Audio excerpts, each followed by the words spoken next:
En este video voy a intentar dar una aproximación conceptual, simple, sin matemática, respecto a una aplicación en la que se utiliza como base, como fundamento, la idea de grafos o de redes, ¿ya?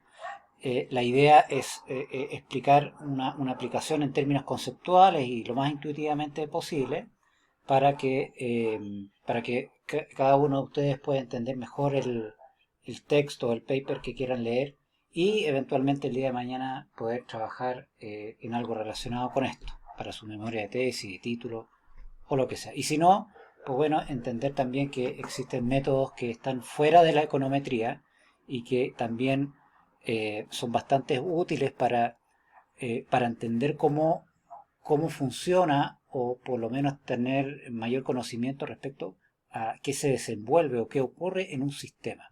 ¿Qué es lo que es un sistema? En esencia, una simple, muy básica definición, y me quedo corto con esto, un sistema es una serie de elementos, ¿ya? Cualquier cosa pueden ser árboles o animales o activos o lo que usted desee, corresponden a elementos que son identificables. Y es sistema porque cada uno de esos elementos que están dentro de un contexto o dentro de un, digamos, de un marco que los aglutina o los agloba, todos esos elementos de alguna u otra manera están interactuando. Entonces, este elemento, que no sé qué lo que es, pero es algo, e interactúa con este otro elemento, y no solamente ellos dos, sino que hay una serie de interacciones que pueden ocurrir entre esas distintas partes del sistema, ¿ya? Y entonces resulta ser que el sistema es complejo porque cuando la cantidad de elementos que constituye un sistema son muchos, obviamente puede darse el caso de que también exista mayor chance de que hayan muchas interrelaciones. Entonces tenemos un conjunto de elementos y cada uno de esos elementos se están interrelacionando, transmitiendo información, compartiendo cosas, ideas, energía, y por lo tanto es complejo porque hay un sinnúmero, una multitud de formas distintas y de distintas maneras, formas y en distintos tiempos en donde estos elementos están interactuando entre sí, ¿ya? Ahora, digamos, básicamente me voy a enfocar en dos ejemplos. Por ejemplo, pensemos en un sistema financiero, financiero y eh, un sistema en una aplicación de marketing. En el caso financiero, vamos a pensar de que cada uno de estos elementos de este sistema financiero, y financiero es lo que es el contexto que engloba o enmarca todos estos elementos, y estos elementos en ese sistema financiero pueden ser los activos de mercado de capitales. No necesariamente pueden ser los activos de mercado de capitales, pueden ser los bancos de un sistema financiero o pueden ser fondos mutuos, en fin, lo que sea. Pero solamente por poner un ejemplo, cada uno de estos elementos pueden ser un activo financiero del mercado de capitales. Entonces, si en el caso del mercado nacional, pueden ser acciones pueden ser LAN, qué sé yo, CCU, Ripley, Falabella, en fin. Entonces, eh, cada uno de estos elementos de este sistema financiero es un activo, y esos activos no están funcionando, no tienen un comportamiento dado por el valor digamos, el precio del activo, no responde en forma aislada. Ese precio de ese activo, de cada uno de estos elementos, queda dado por una multitud de factores. O sea, cada uno de estos elementos no está aislado dentro de ese sistema, sino que afecta y es afectado también por esos otros elementos del sistema, y puede también ser afectado y afectar a elementos de otro sistema que está por fuera. Entonces nosotros estamos englobando un sistema que es solamente financiero, que va solamente a incluir los activos del mercado de capitales. Pero por supuesto que para poder circunscribir y entender el fenómeno en un ámbito acotado, no estamos delimitando solamente a los activos del mercado de capitales. Entonces, aquí lo que podemos reconocer es que cada uno de esos activos o acciones se están relacionando unos con otros, y por lo tanto esa relación implica que hay una suerte de influencia mutua. Por lo tanto, el precio de un activo eventualmente no se maneja solo, sino que es influido por todos los demás precios de todos los elementos que están en el sistema, y a su vez también influye en los demás, ¿ya? En el caso de marketing podríamos pensar, por ejemplo, en una oferta de mercado dentro de por ejemplo, un supermercado, y cada uno de estos elementos constituye precisamente esa oferta de mercado, que pueden ser todos los productos que en un determinado tiempo un supermercado está vendiendo, o en una empresa de retail, o en no sé, en un grocery store, en donde hayan distintos productos productos de menaje, productos de vestuario, entonces cada uno de estos elementos podría representar una oferta de mercado, y por supuesto uno podría entender entre comillas, sistema en que cada uno de estos elementos representa esta oferta de mercado, responde y se comporta de acuerdo a lo que está ocurriendo con los otros elementos que los rodean. Entonces, por ejemplo, si una persona, si este elemento representa, no sé, fideos, bueno, resulta que el comportamiento de, entre comillas, fideos, es decir, que esté o no presente en una canasta de compra, puede influir sobre otro elemento de la oferta del mercado, que pueden ser la salsa de tomate. Entonces puede ser que cuando los fideos esté presente en la canasta de compra, inmediatamente va a influir a la salsa de tomate, porque como son productos complementarios, estos se van a tender a comprar en forma simultánea. Entonces uno podría entender esa complementariedad de productos como un par de elementos de este sistema de oferta de mercado que se afectan, que están vinculados entre sí, ¿ya? Ahora bien, ¿cuál es el problema? En general, en un sistema tenemos muchos elementos. Supongamos que tenemos un sistema muy chiquitito, con solamente 3, 4, 5, 6 elementos, y usualmente, digamos, sin imponer restricción a priori, uno pensaría que cada uno de estos elementos están conectados entre sí, es decir, cada uno de estos elementos se están influyendo e influenciando unos con otros. Es decir, vamos a tener por cada nodo, pues si tenemos n elementos o n nodos en este grafo, van a haber n por n menos 1 dividido 2 distintos links o dependencias. 1, 2, 3, cada uno de los edge representa un link. Entonces, hay que pensar que si n es muy grande, la cantidad de posibles vinculaciones, links, que va a existir en esta red o en este sistema es enorme. Por lo tanto, si uno quiere estudiar el sistema, puede ser, cuando n es muy grande, puede ser prohibitivo, realmente muy, muy difícil estudiar este sistema considerando toda la información que está contenida en todos los posibles links que pudiesen existir en este grafo, ¿ya? Por lo tanto, necesitamos una manera de poder filtrar o reducir esa cantidad de información.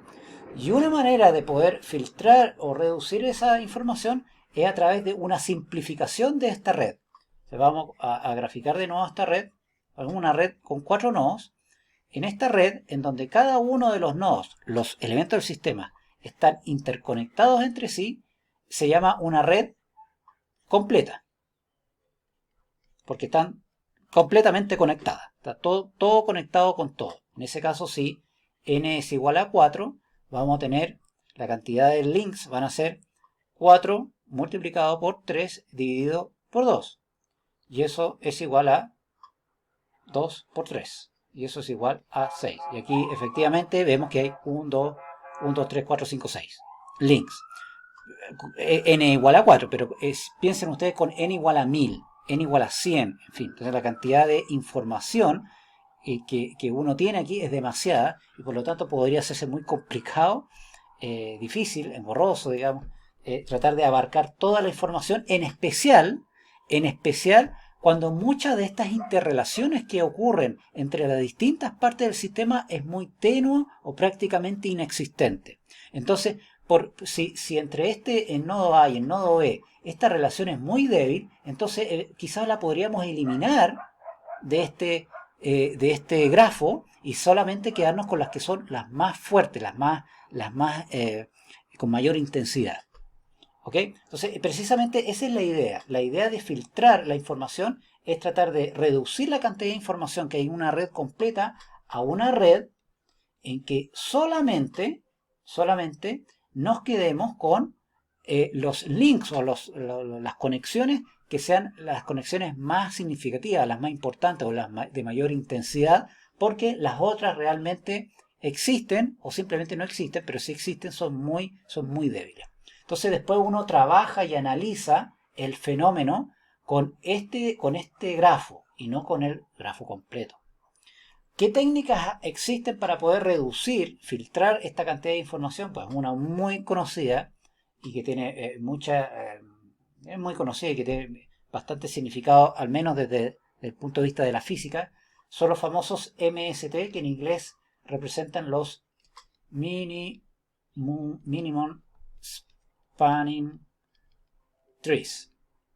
O sea, los árboles de mínima expansión o de mínima extensión, ¿ya? Básicamente, y eso es lo que voy a explicar en la siguiente parte de este video, ¿ya?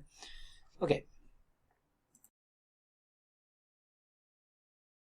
Hola, muy buenas tardes. En este video vamos a hablar un poco acerca de los árboles de extensión que vienen de las redes o de los grafos para poder después ir conectando este tipo de grafos con lo que nos interesa, que es la aplicación particular de las redes en el ámbito más de finanzas o de marketing. Entonces comencemos con algunas definiciones no del Minimum Spanning Tree. Aquí aparecen unas siglas, MST, son las siglas en inglés del Minimum Spanning Tree o árbol de mínima extensión. Pero ahora lo que voy a hacer es hacer una definición muy simple de lo que es un árbol. No un árbol de mínima extensión, sino que un árbol. ¿Y qué es lo que es? Primer digamos, elemento o característica de un árbol es que es un grafo acíclico. ¿Qué significa acíclico? Significa que no existen loops. Por ejemplo, si yo tengo aquí una pequeña red de 3 nodos, ¿ya? Y están conectados de esa manera, entonces esto no sería un árbol porque vemos que si nos ubicamos en este nodo, yo podría eventualmente recorrer esta red y llegar al mismo nodo de origen o de partida utilizando este recorrido, ¿no? Por lo tanto, toda vez que en alguna red no existan este tipo de ciclos, es decir, no sea posible comenzar desde un nodo y volver al mismo nodo por un trayecto, entonces no hay loops, no hay este tipo de situaciones donde uno puede llegar y volver al mismo punto de origen. Entonces, la primera característica o definición de un árbol es que es un grafo y tiene la característica de que es acíclico, es decir, no existen ciclos, no existen loops, ¿ya? Ahora, si por ejemplo tenemos esta red, ¿ya? Por ejemplo, aquí tenemos una red. Tenemos una red de 4 nodos y en este caso tenemos un nodo que está desconectado de la red principal, ¿ya? Pero si ahora esta red tenemos estos mismos 4 nodos y están conectados de esta manera, este nodo sigue estando desconectado de la red, del cuerpo principal, pero resulta que el cuerpo principal sí es un árbol. Es un árbol porque están todos estos 3 nodos están conectados y no hay posibilidad de volver al inicio, es decir, no hay un loop. Por lo tanto, en este caso, esto sería un bosque, un forest, bosque, ¿ya? Ahora,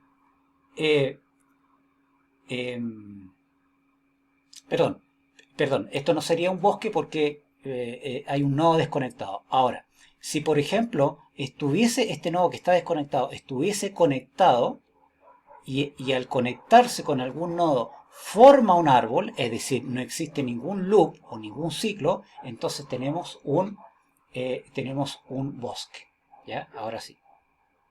¿Ya? Ahí dice forest, bosque, es un grafo acíclico que está completamente conectado, es decir, no hay ningún nodo afuera.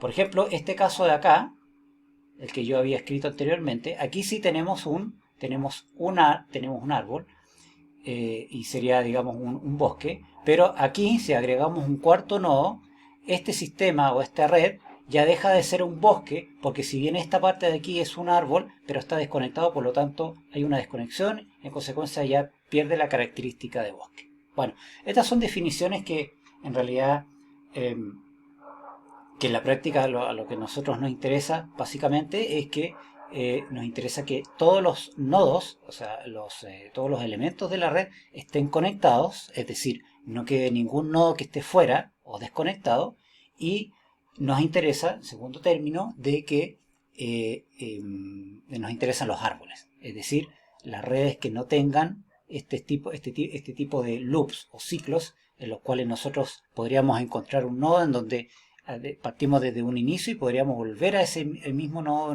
origen pasando por alguna trayectoria, ¿ya? Ahora bien, también a los nodos cuyo degree es igual a 1, en un árbol, se le llaman hojas. Por ejemplo, en este caso de acá, en este pequeño, vamos a dibujar otro ejemplo acá. Por ejemplo, si tenemos este árbol, ¿ya? Por ejemplo, aquí tenemos un árbol, ¿ya? Entonces, en este caso aquí tenemos que este nodo de acá tiene degree 1, este otro nodo de acá también tiene degree 1 y este otro nodo de acá tiene degree 1. Estos nodos que están coloreados en color rojo serían hojas, ¿ya? Serían las hojas del árbol, ¿vale? Ese es así de simple el asunto.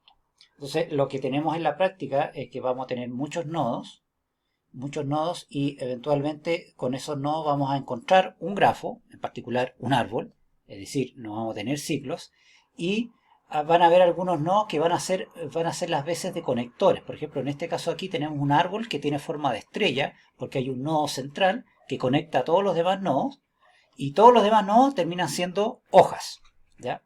Mientras que tendríamos un caso el otro caso extremo sería tener una especie así de gusano, ¿no? En donde aquí están todos conectados en hilera, y esto también es un árbol, porque es un grafo que no tiene ciclos. Pero en este caso de acá, solamente tenemos dos hojas, que serían esta de acá y esta de acá. ¿Por qué? Porque los nodos que están aquí tienen degree 2, 1, 2, 1, 2. ¿Ya? Ahora, ¿qué es lo que es ahora un árbol de extensión o un spanning tree?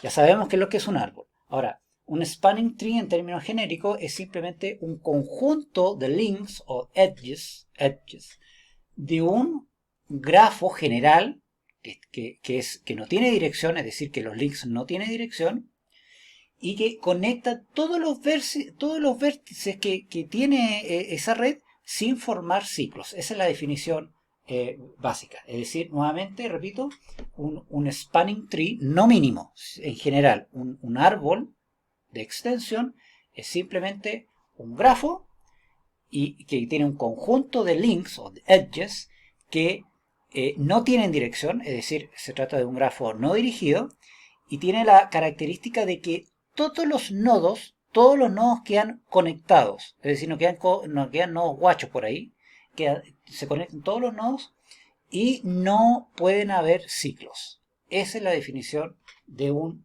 spanning tree, ¿ya? Ahora, ¿qué propiedades tiene este spanning tree? La primera es que si tenemos una red, por ejemplo aquí, una red con cuatro nodos, y para ser más preciso, un árbol con 4 nodos, ¿ya? Un árbol, por ejemplo, este sería un árbol, ¿no es cierto? Entonces, en este caso tenemos n es igual a 4 y la cantidad de edges, en este caso son 3, es decir, n menos 1. O sea, en términos genéricos, si yo tengo 100 nodos, el árbol asociado a esos 100 nodos, cualquier árbol que una cada uno de esos 100 nodos a través de un link no dirigido sin formar loop va a tener 99 links. ¿Ya? Es una propiedad que es importante, es que entonces para un árbol de n vértices, ese árbol va a tener n-1 edges. ¿Ya? La segunda es la uniqueness, o unicidad, no sé cómo la traducción en español sería algo así como unicidad, es que si yo tengo una red cualquiera, por ejemplo, pensemos en los 4 nodos, ¿no? Por eso estoy pensando en 4 nodos porque es chiquitita y es fácil de graficar. Entonces, tengo entonces supongamos que tengo este árbol. Y después yo tengo otra red, otro árbol, y resulta ser que pueden ser los mismos nodos. Pueden ser los mismos nodos, pero resulta ser que si estos links tienen peso, es decir, es una red no dirigida pero con pesos, es decir, estos links contienen información del grado de conectividad, por ejemplo, ¿ya? Puede ser una correlación, un peso, una distancia, lo que sea. Resulta que aquí tengo una red A y tengo la red B. Entonces tengo este árbol con ciertos pesos y yo tengo este mismo árbol conectada con la misma forma de conexión, pero resulta que estos dos árboles van a ser siempre distintos siempre y cuando los pesos de cada uno de los links sean distintos. O sea, a eso se refiere con unicidad, es decir, cada red va a tener su propio spanning tree, siempre y cuando los, los pesos que están atachados, que están dentro de estos links, sean distintos. ¿Ya? Y ahora hay un caso especial. Hay un caso especial en el cual yo podría encontrar un árbol de extensión, pero que ahora le añadimos el adjetivo de mínimo o de mínimo costo. Por ejemplo, si yo tengo nuevamente si yo tengo que visitar 4 lugares, la idea es visitar esos 4 lugares tratando de gastar la menos cantidad de benzina. Entonces, la pregunta es, bueno, si yo comienzo, por ejemplo, si yo parto de acá, de este nodo A, la pregunta es, ¿por cuál nodo debo pasar primero? Si me voy para acá, o para allá.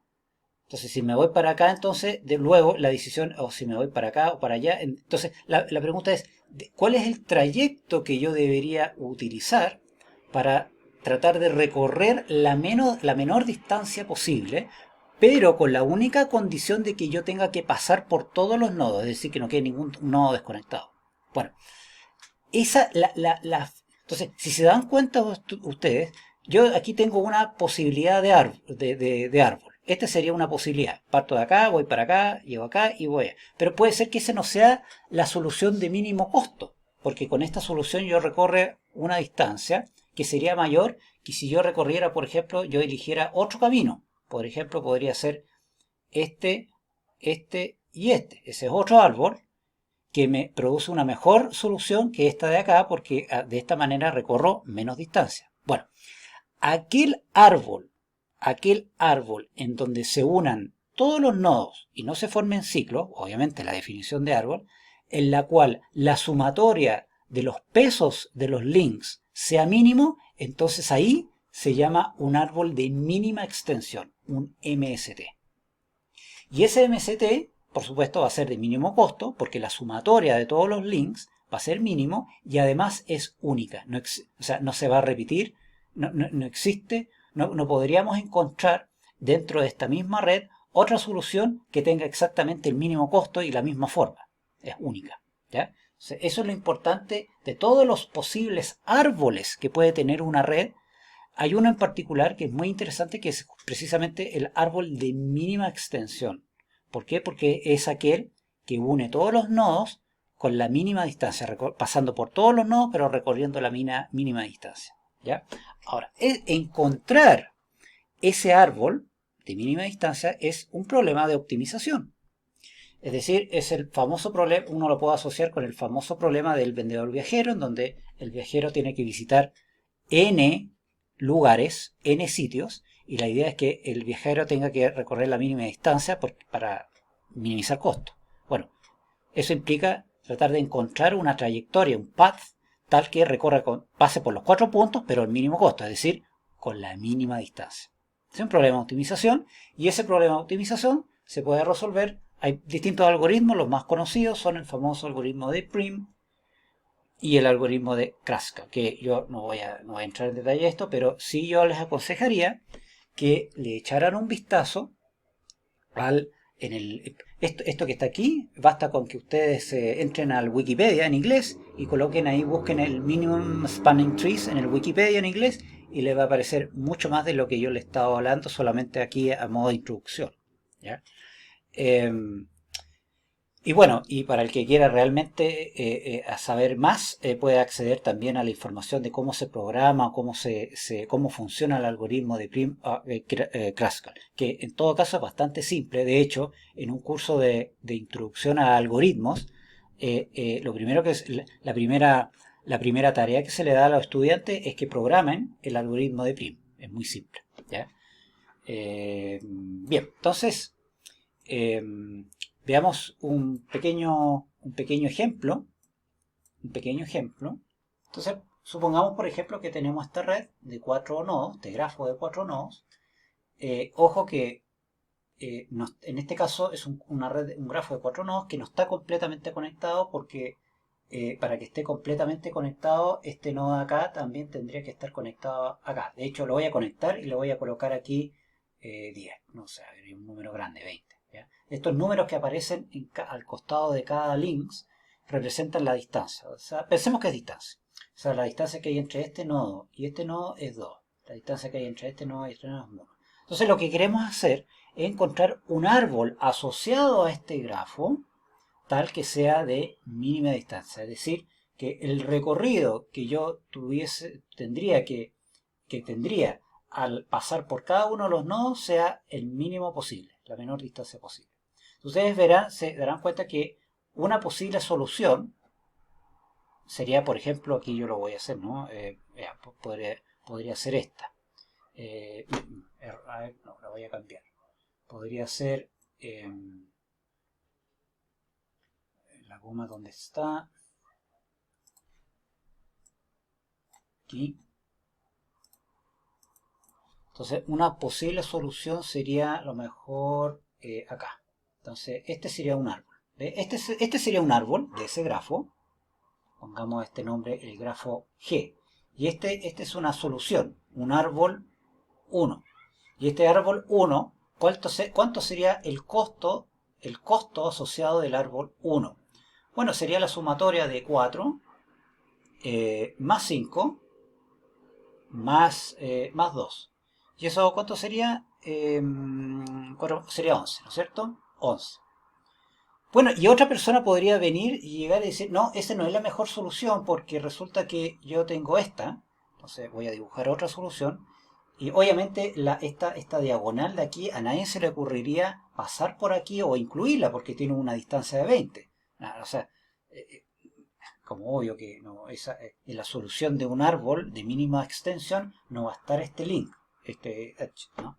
Bueno, otra solución podría ser esta de aquí, esta de aquí y a esta de aquí. Entonces a este le llamamos árbol 2 y el costo asociado al árbol 2 sería igual a el 4 más 2 más 1 y eso da 7. ¿Ya? Y de hecho, si ustedes prueban y hacen distintas combinaciones y encuentran distintos árboles para este grafo, se van a dar cuenta que no existe otro mejor que este que está aquí. Por lo tanto, este árbol que está aquí es el MST, el árbol de mínima extensión. ¿Ya? Porque con esta solución yo puedo pasar por todos los nodos recorriendo la mínima distancia. ¿Ya? Ahora, por supuesto, aquí es fácil verlo porque son 4 nodos, pero cuando tenemos una red completa, es decir, todo conectado con todo, de 100 nodos, 200 nodos, ya no es posible hacerlo al ojo y es necesario recurrir a algunos de los algoritmos que están disponibles para solucionar este problema. Bien. Entonces, en el próximo video vamos a comenzar a tomar forma, a ver una forma de una aplicación en donde ya podamos involucrar el concepto del MST y ver por qué es importante el MST para este tipo de aplicaciones. Como yo lo había adelantado en la primera parte, aquí cuando tenemos una red completa, todo conectado con todo, tenemos mucha información y lo que hace el MST precisamente es tratar de filtrar, reducir esa cantidad de información para quedarnos con lo esencial y trabajar sobre esto. ¿Ya? Muy bien. Buenas, en esta parte del video voy a mostrar de manera muy simplista, lo más conceptual y simple posible, un par de aplicaciones que se pueden utilizar de redes, utilizando este concepto que acabamos de ver del árbol de mínima expansión. Consideremos un ejemplo en finanza. En finanza tenemos, para ser más preciso, consideremos un mercado financiero que tiene n activos. Por activos me refiero a algún tipo de acción, algún tipo de empresa que se transa en el mercado de capitales. Y en consecuencia vamos a tener un sistema que va a tener n activos. Y dado que cada uno de estos activos queda representado por el valor del precio de ese activo, que le vamos a llamar S sub I, sería el precio del activo en algún momento, que le vamos a llamar en algún momento T, que puede estar en el mes T, en el día T, da lo mismo, en algún periodo de tiempo. Entonces, las fluctuaciones que se producen del precio, del valor de un activo, en cualquiera de esos n activos de este sistema financiero, se puede deber a muchas causas, muchos factores, y ciertamente que esa fluctuación no se mueve dentro de un espacio vacío, sino que de alguna u otra manera el precio de un activo queda influenciado por lo que está ocurriendo con los otros activos que también están presentes en ese mercado de capitales. Por lo tanto, de alguna manera, este precio queda influido por los precios de otros activos y al mismo tiempo este activo, el precio de este activo también puede influir en mayor o menor medida en el precio de otros activos. Entonces podemos considerar que, digamos, desde el punto de vista de una base de datos, vamos a tener distintos activos, el activo A, activo B, C, etcétera. Y a través del tiempo vamos a tener el valor del activo A en el primer periodo, el valor del activo A en el segundo periodo y así sucesivamente. Y lo mismo para los demás activos. Entonces, lo que tenemos acá, el momento del tiempo 1, el momento del tiempo 2, etc. Entonces, básicamente tenemos en este caso particular, vamos a imaginar que tenemos distintas series de tiempo de los precios de estos activos que nosotros presuponemos digamos que están interrelacionados entre sí, y por lo tanto este es un buen ejemplo en cómo podríamos utilizar un fundamento, una idea basada en redes para poder modelar y comprender este tipo de sistema.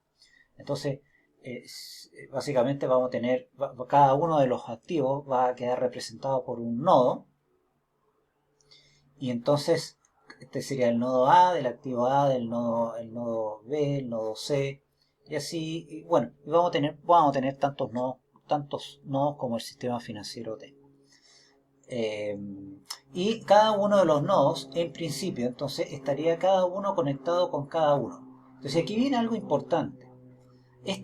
Dependiendo de lo que nosotros queremos modelar, estas interrelaciones que están expresadas a través de estos edges o estos links va a tener un significado distinto.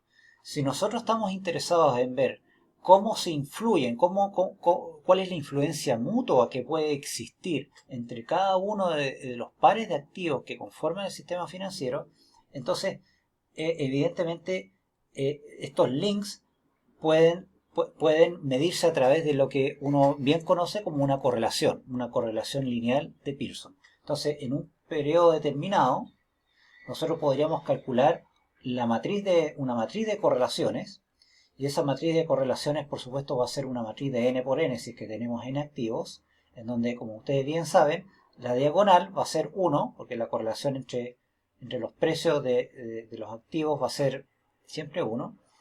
Y, y por supuesto que aquí la diagonal superior y la diagonal inferior va a ser distinta.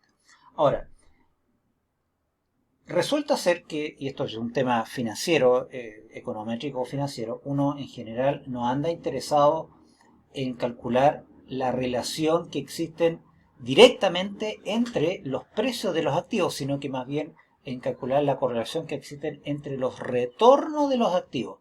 ¿Por qué? Y esto es un tema, digamos, que se escapa del video, pero tiene que ver con la estacionariedad de la serie de tiempo. En general, la serie de tiempo de los retornos es estacionaria, mientras que la de los precios no.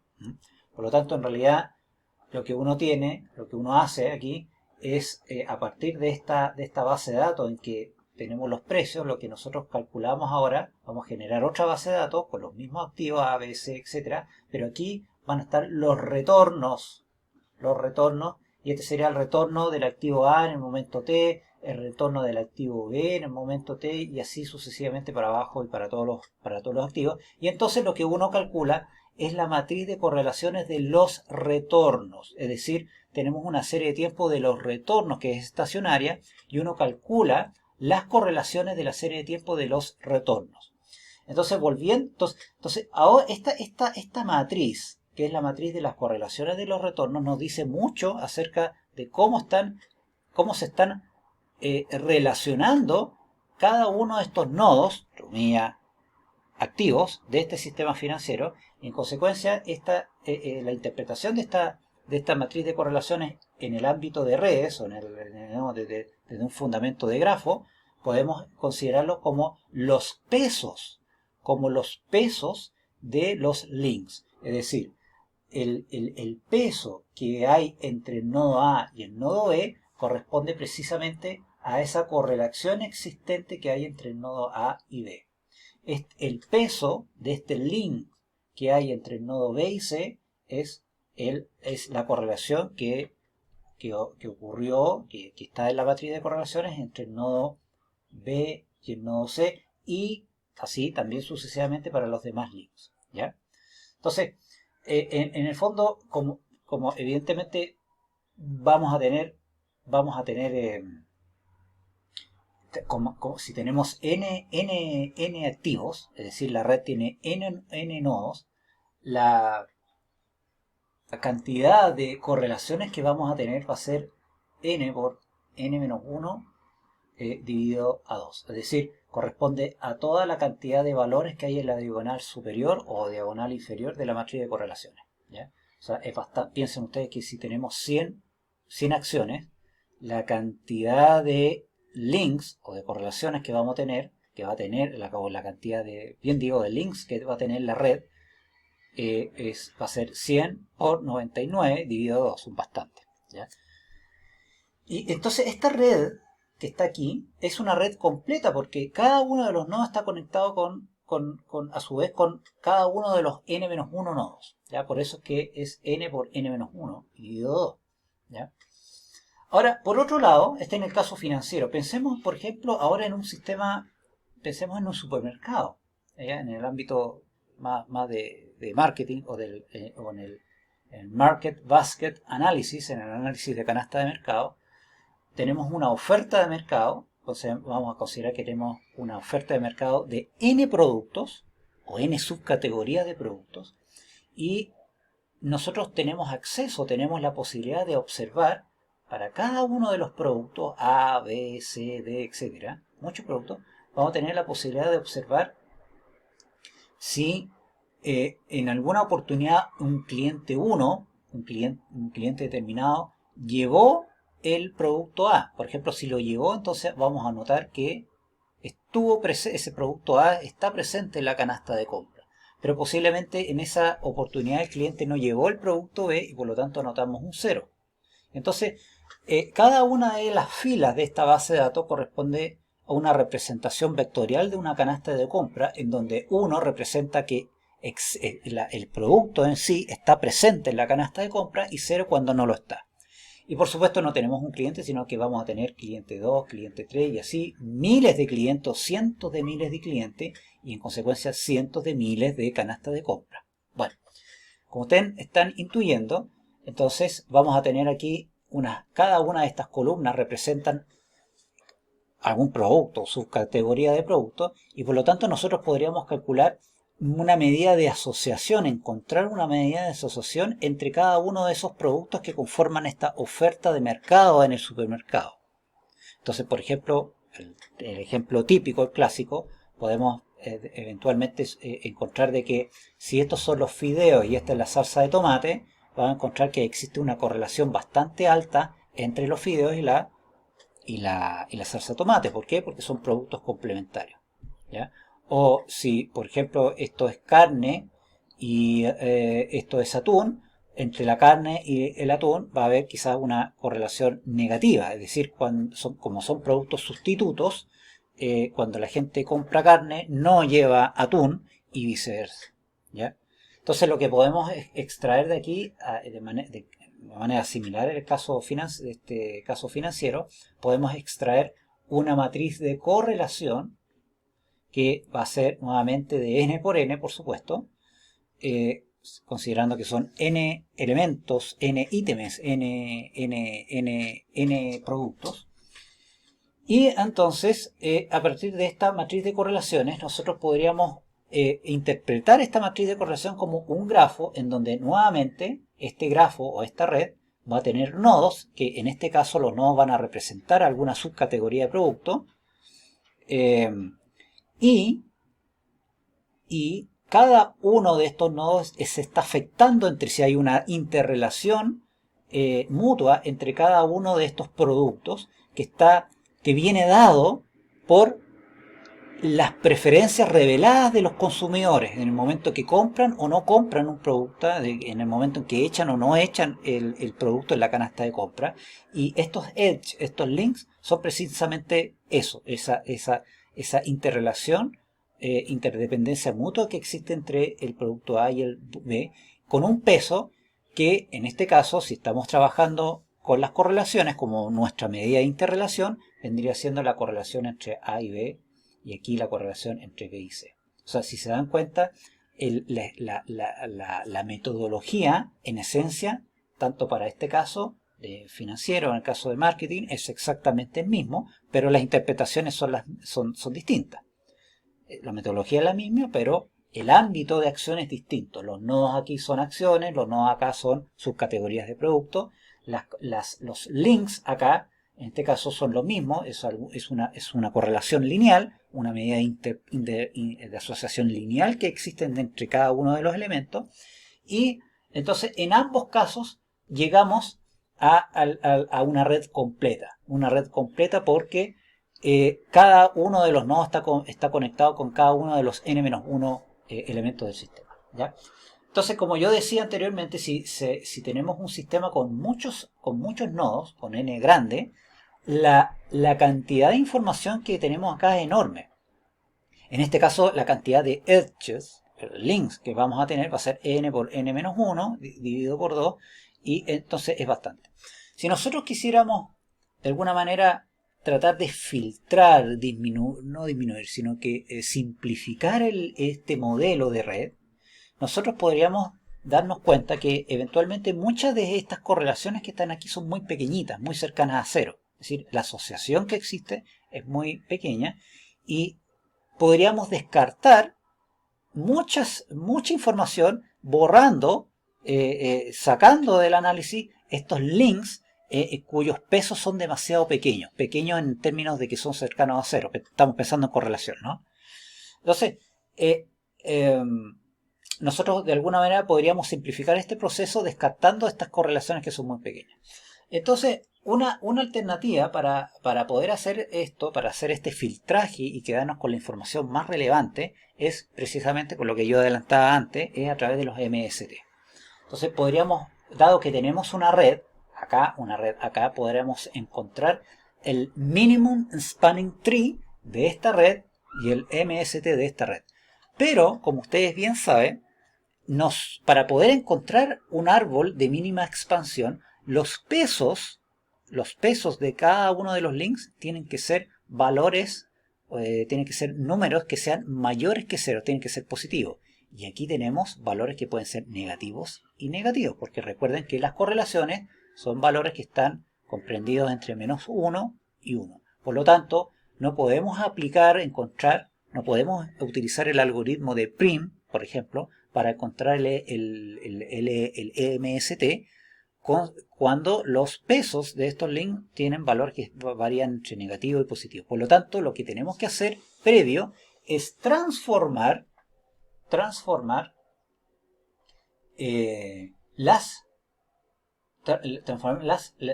la matriz de correlaciones C a una métrica de distancia. Una métrica de distancia que cumpla ciertos axiomas que nos permitan después, posteriormente, interpretar correctamente los resultados del MST. ¿A qué me refiero con métrica de distancia? Entonces, la métrica de distancia es simplemente un espacio de valores en donde yo mapeo los valores de la correlación a otro espacio tal que esos valores cumplan con ciertos axiomas, y si cumplen con esos axiomas, entonces se trata de una métrica de distancia. ¿Y cuáles son esos axiomas? Me voy a ir para acá para explicar esto. Entonces, un espacio métrico, ya como decía, es digamos, un espacio matemático de valores que cumple las siguientes condiciones. La primera, como estamos hablando de distancias, ¿ya? O sea, consideremos que la correlación es una medida de asociación lineal, ¿no es cierto?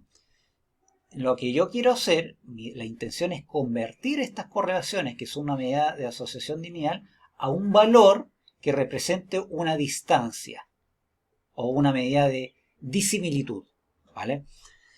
Para poder hacer esto, necesitamos asegurarnos de que esta transformación de estos valores de correlación caigan en un espacio que sea una métrica. Y para hacer una métrica, entonces, se tienen que cumplir estas cosas. Primero, que la distancia, que todas las distancias sean positivas, mayor o igual que a 0, ¿no es cierto? Para que ese es el primer requisito básico, es decir, que todos los valores que están desde -1 al 1 pasen ahora desde un valor que sean desde 0 hacia un valor positivo, ¿ya? La segunda es la condición de simetría, es decir, es obvio, ¿no es cierto? Si la distancia entre A y B tiene que ser la misma que la distancia entre B y C, o sea, esto lo escribimos como la distancia que hay entre el nodo A y el nodo B tiene que ser la misma que la distancia que hay entre el nodo B y el nodo A. Ya eso es elemental, obvio, ¿no? O si no, estaríamos bajo una condición en donde posiblemente la red fuese dirigida, es decir, haya una direccionalidad, y en este caso no lo hay. La red en este caso es no dirigida, simplemente establece una conexión, pero es con pesos, es una red con pesos. Ya. Tercera condición es que, por supuesto, la distancia que hay de un nodo a sí mismo tiene que ser igual a 0, ¿no? Esa es la tercera condición. La cuarta condición tiene que ver con la condición de identidad, que es similar a la tercera, es decir, si, por ejemplo, la distancia entre A y B es igual a 0, es decir, la distancia entre un nodo A y un nodo B es igual a 0, ¿eso qué implica? Implica que A es igual a B, o sea, estamos hablando del mismo nodo, ¿ya? El mismo activo, el mismo producto. Y la quinta, que quizá una de las más importantes, se denomina la desigualdad triangular. Para explicar esto, lo más simple es, pensemos lo siguiente: si tenemos tres puntos en un plano cartesiano, A, ¿no es cierto?, B y C, ¿ya? Si yo recorro la distancia entre B y C, va a ser la distancia entre B y C, ¿no? Entonces he recorrido la distancia entre nodo B y C, y esa va a ser la distancia entre B y C. Entonces, y luego, yo estando en C, voy a recorrer la distancia entre C y A. Entonces la distancia total que he recorrido es la distancia CA, ¿no es cierto? Bueno, la desigualdad triangular nos dice de que la sumatoria de distancia que hay entre B y C y A tiene que ser mayor o igual que la distancia que hay entre B y A. ¿Ya? En otras palabras, si yo me voy directo desde el nodo B al A, la distancia que yo voy a recorrer entre B y A va a ser menor o igual que la distancia que yo recorrería entre si yo hago el mismo circuito pero pasando por el nodo A. Es como obvio, ¿no? Bueno, lo que a nosotros nos parece obvio, eso matemáticamente se expresa así y se tiene que cumplir. Porque si no se cumple, sería una violación precisamente a una condición de la métrica de distancia, para poder medir distancia, ¿no? Bueno, hay dos tipos de desigualdad triangular, la fuerte y la débil. Esta es la débil, ¿ya? Es decir, la distancia entre B y A es menor o igual que la sumatoria de la distancia entre, digamos, B y C y CA. La fuerte, esta es la débil, ¿no?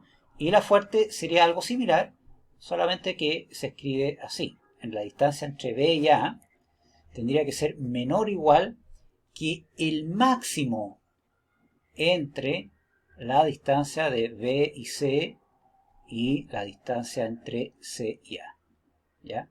Entonces, en esencia, lo que me está diciendo de que si yo recorro la distancia, me voy directo desde el nodo del B al A, lo que me dice la desigualdad triangular fuerte es que esa distancia que yo recorrí tiene que ser menor o igual que alguno de las dos distancias que sea máxima. ¿Ya? Cuando esta se cumple,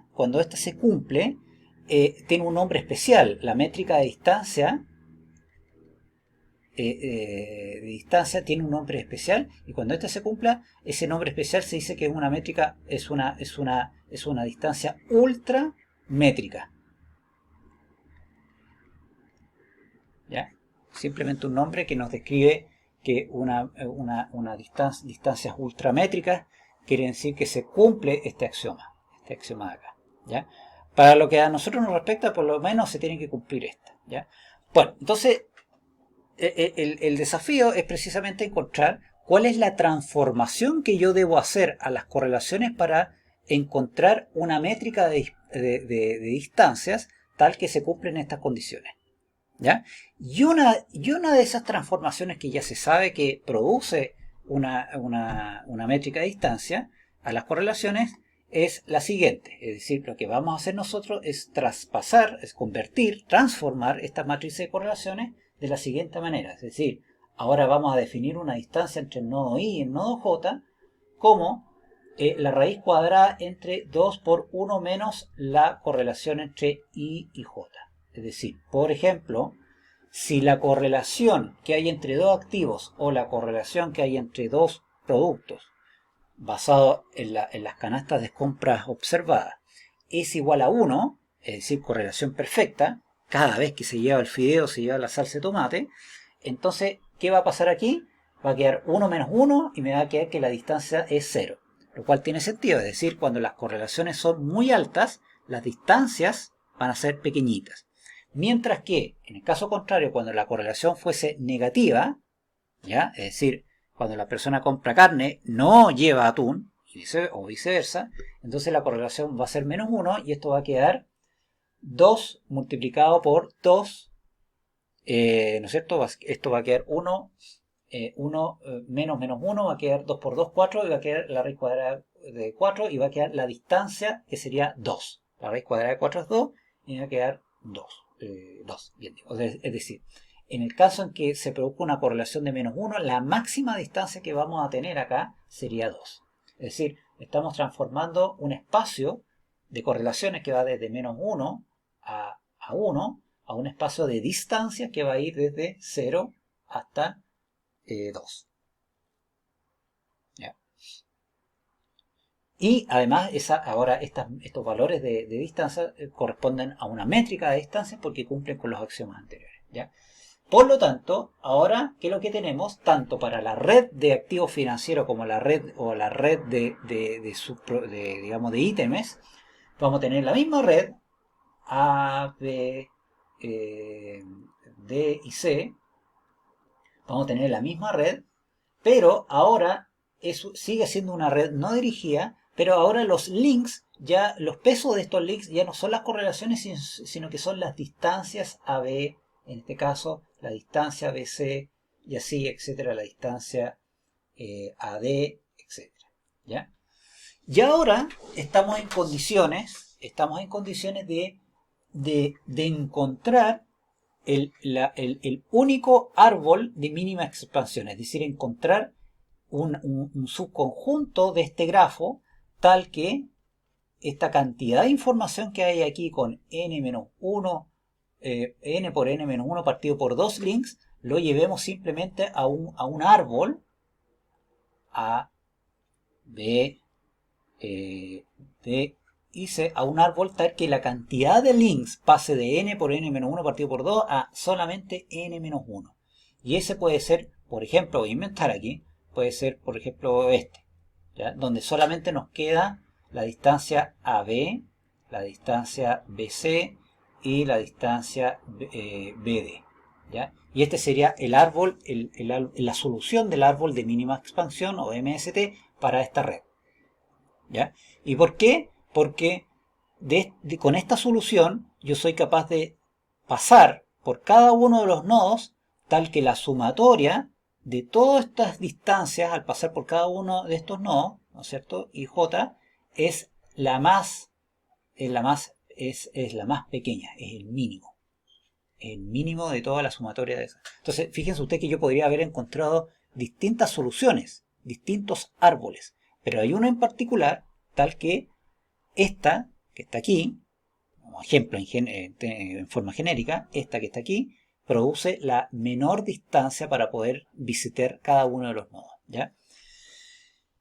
Esa es la metodología que, en esencia, esa es la metodología que es bastante sencilla. Entonces, lo que uno tiene primero es identificar cuáles son los nodos, que pueden ser los productos, las acciones, digamos, los activos financieros.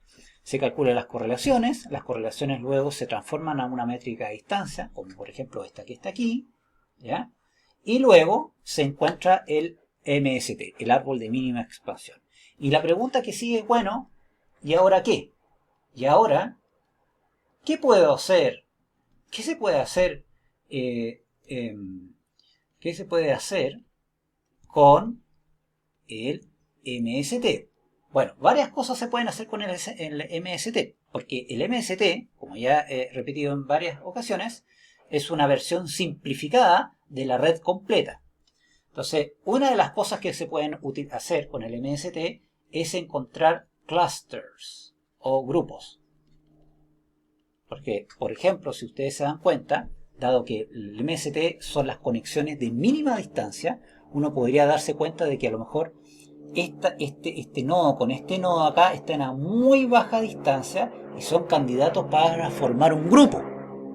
Mientras que luego, en un orden de jerarquía superior, la segunda alternativa para poder formar otro grupo es luego agregar al nodo D. Y ahí formamos un tercer grupo hasta que finalmente formamos un grupo general. Entonces, una de las cosas que se pueden hacer teniendo el MST es formar clúster.